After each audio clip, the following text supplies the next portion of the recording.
আমি মানৱ অধিকাৰ সংগ্ৰাম সমিতিয়ে এই সোণাপুৰত হৈ যোৱা যিটো এভেকশ্যন, এই এভেকশ্যনৰ সম্পৰ্কত আমি পৰিদৰ্শন কৰাৰ কাৰণে আহিছিলোঁ আৰু পৰিদৰ্শন কৰিলোঁ। দেখিছোঁ যে তাত আমি বেছি সংখ্যক মানুহে আচলতে সাধাৰণ মানুহ আৰু নদী ভঙা মানুহ বা বিভিন্ন হেৰিত অহা মানুহ তাত হেৰি হৈছে। কিন্তু প্ৰথমতে আমি এই কথাটো ক'ব লাগিব যে আজি চৰকাৰৰ ভুলৰ বাবে আচলতে এই মানুহখিনি এনেকৈ আজি ট্ৰাইবেল বেল্টৰ ভিতৰত থাকিবলৈ তেওঁলোকে সক্ষম হ'ল। আচলতে বহুদিন আগত এইবিলাক হ'ব লাগিছিল, চৰকাৰে ব্যৱস্থা গ্ৰহণ কৰিব লাগিছিল, কিন্তু ভোটৰ লালচাত বা অন্য কিবা কাৰণত, ৰাজনৈতিক কাৰণতে হওক, এইবিলাক তেওঁলোকে চৰকাৰে, আগৰ চৰকাৰ, মই আজি চৰকাৰৰ কথা কোৱা নাই, আগৰ চৰকাৰেও এই ব্যৱস্থা নকৰিলে আৰু নকৰাৰ ফলত আজি এই পৰিস্থিতিৰ উদ্ভৱ হ'ল। গতিকে আমি এইটো বিচাৰোঁ যে যিবিলাক অসমৰ খিলঞ্জীয়া মানুহৰ ভূমি বা বেল্ট এৰিয়া, যিবিলাক জনজাতীয় যিবিলাক বেল্ট, সেই বেল্টবিলাকৰ পৰা মানে চববিলাক মানে মুক্ত হ'ব লাগে, বেদখল মুক্ত হ'ব লাগে আৰু এইবিলাক সংৰক্ষণ কৰিব লাগে। গতিকে এই একেখিনি কথা আজি ইয়াত যিখিনি মানুহ উচ্ছেদিত হৈছে, একে সময়তে আমি এই কথাটো কৈছোঁ যে উচ্ছেদিত মানুহখিনিক, যিখিনি ভূমিহীন মানুহ, এই ভূমিহীন মানুহখিনিক অন্য ঠাইত হ'লেও তেওঁলোকক সংস্থাপন কৰিব লাগে, কাৰণ তেওঁলোকে প্ৰকৃততে ভাৰতীয় নাগৰিক তেওঁ।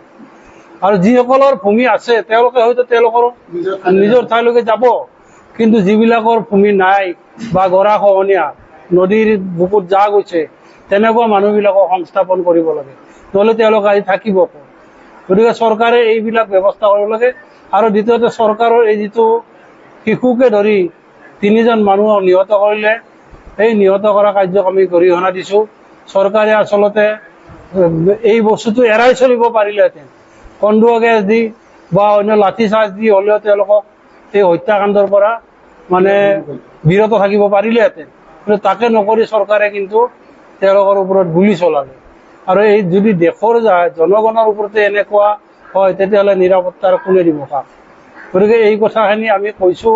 আজি আমি ট্ৰাইবেল সংঘকো লগ কৰিছোঁ, ট্ৰাইবেল সংঘকো আমি কৈছোঁ যে আপোনালোকৰ যিখিনি দাবী, সেই দাবীৰ প্ৰতি আমাৰ সম্পূৰ্ণ সমৰ্থন আছে, কিন্তু একে টাইমতে আমি এই কথা কৈছোঁ যে যিখিনি ভূমিহীন মানুহ, যিখিনি নিৰপৰাধী মানুহ, সেই মানুহখিনিক মানে কিন্তু চৰকাৰে সংস্থাৰ উপযোগ ব্যৱস্থা ল'ব লাগে।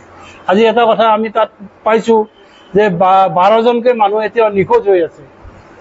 পৰিয়ালবিলাকে কোনো গম পোৱা নাই, জানিব পৰা নাই ক'ত আছে, জানা নাই তেওঁলোকৰ পৰিয়াল ক'ত আছে, আজিলৈকে জনা নাই। আৰু চৰকাৰে এইটো জনা উচিত বা আজি ক'ত বা তেওঁলোকক কোৰ্টত হাজিৰ কৰা উচিত, ক'ত ৰাখিছে, কি কৰিছে। গতিকে এই কথাবিলাক আচলতে চৰকাৰৰ উচিত হোৱা নাই। গতিকে এই যিসকল এতিয়াও সন্ধানী হৈ আছে তেওঁলোকক সন্ধান দিব লাগে, চৰকাৰে পৰিয়ালক জনাব লাগে, আৰু এই কথাখিনি আমি দাবী কৰিছোঁ চৰকাৰৰ ওচৰত। গতিকে এইখিনি কথা আমি কৈছোঁ। আজি চৰকাৰে এইটো কথা ঠিক, যি বেল্ট আজি ট্ৰাইবেল বেল্টবিলাক মুক্ত কৰিব বিচাৰিছে, কিন্তু একে টাইমত আমি কথা কৈছোঁ যে যিবিলাক ট্ৰাইবেল সংঘ আমি কৈছোঁ, আজি যি ট্ৰাইবেল ভাইসকলক কৈছোঁ আমি যে চৰকাৰৰ ওপৰতো কিন্তু আপোনালোকে নজৰ ৰাখিব, কাৰণ কি উদ্দেশ্যত আজি তেওঁলোকে মানে এই বেদখল উচ্ছেদ কৰিছে সেইটো আমি এতিয়াও জানিব পৰা নাই। কাৰণ এই চৰকাৰখন কিন্তু বৰ সুবিধাজনক চৰকাৰ নহয়, কাৰণ চৰকাৰখন হৈছে ধনীৰ চৰকাৰ, চৰকাৰখন হৈছে বনিয়াৰ চৰকাৰ। গতিকে কালি যদি তেওঁলোকক উচ্ছেদ কৰি, অসমৰ এই মানুহখিনিক উচ্ছেদ কৰি, সাধাৰণ শ্ৰমজীৱী মানুহক যদি তাতে আনি কালি উদ্যোগ বহাই দিয়ে, তাত কালি যদি ইণ্ডাষ্ট্ৰী বহাই দিয়ে, তেতিয়াহ'লে সেইটো একে কথাই হ'ব, আকৌ ধনী কৰা হ'ব আৰু সাধাৰণ মানুহক মানে বঞ্চিত কৰা হ'ব। গতিকে সেইটো যাতে নহয়, গতিকে সেইটো নজৰ ৰাখিব কৈছোঁ আমি, আৰু আমিও নজৰ ৰাখিম। গতিকে এই ধৰণৰ কামবিলাক যাতে মানে সকলো অসমৰ যি খিলঞ্জীয়া জাতি জনগোষ্ঠী আছে চবেই নজৰ ৰাখে, এইটো কথা। গতিকে আমাৰ কথাখিনি এইখিনিয়ে, বৰ বেছি হ'ল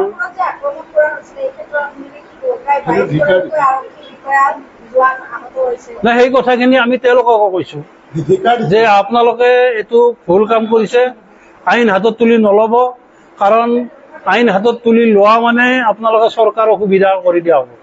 চৰকাৰে তেনেকুৱা এটা পৰিৱেশ বিচাৰে যে এনেকুৱা এটা চিটুৱেশ্যন হওক, আৰু সেইটো হ'লে চৰকাৰৰ সুবিধা হয়। গতিকে সেইটো আপোনালোকে নকৰিব, কাৰণ আপোনালোকে জানে যে আপোনালোকে এখন ট্ৰাইবেল এৰিয়াৰ ভিতৰত এটা মাটি দখল কৰিছে, সেইটো বেষ্টনীৰ ভিতৰত, আৰু এইটো এটা মানে ইলিগেল হেৰি কৰিছে, আইন উলংঘা কৰিছে। গতিকে আপোনালোকে আইন উলংঘা কৰি যদি আপোনালোকে চৰকাৰৰ ওপৰত আক্ৰমণ কৰে, গতিকে সেইটো গৰিহণাৰ যোগ্য।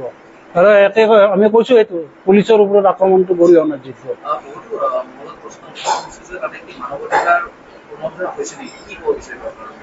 এইটোতো মানৱ অধিকাৰ উলংঘন নিশ্চিতভাৱে এইটো হৈছে, কাৰণ এইটো কথা কৈছো আমি যে আজি 50 বছৰ ধৰি তাতে বসবাস কৰিছে, তেনেকুৱা মানুহ আমি পাইছো।